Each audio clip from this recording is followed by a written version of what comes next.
তোমরা শুটকি মাছ খেতে কে কে পছন্দ করো আর কে কে পছন্দ করে না অবশ্যই কমেন্টে বলবা। তো আমার তো ভীষণ পছন্দ, আমার জামাই বলতে আমার হাজবেন্ডের ভীষণ পছন্দ শুটকি মাছ।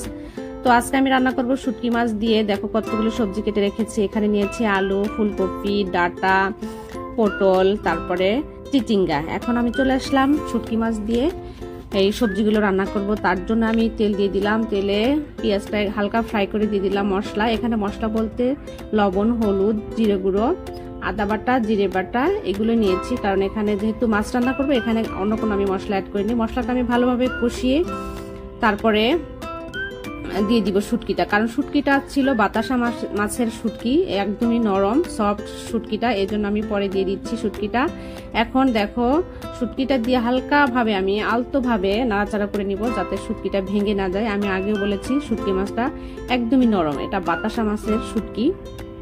জানি না তোমরা এই মাছের শুটকি খেয়েছো কিনা, তবে আমার কাছে তো শুটকি মাছ বলতে শুধু এই মাছের শুটকি না, যে কোনো শুটকি আমার কাছে অনেক ভালো লাগে, আমার হাজবেন্ডের কাছেও অনেক ভালো লাগে। দেখো আমার কষানোটা শেষ, আমি এখন হালকা ঝোল দিয়ে দিলাম। আচ্ছা বলো তো তোমরা শুটকি মাছের তরকারি খেতে পছন্দ করো নাকি ভর্তা খেতে পছন্দ করো? আমি কিন্তু দুটোই পছন্দ করি, ভর্তাও অনেক মজা লাগে, তবে আমি ঝোল বেশি শুকাবো না, একটু হালকা ঝোল রেখে দিব। এ পর্যায়ে ধনে পাতা দিতে হবে, কিন্তু আমি ধনে পাতা আমার কাছে নাই, আমি ধনে গুঁড়া ইউজ করেছি। সো আমার রান্নাটা শেষ।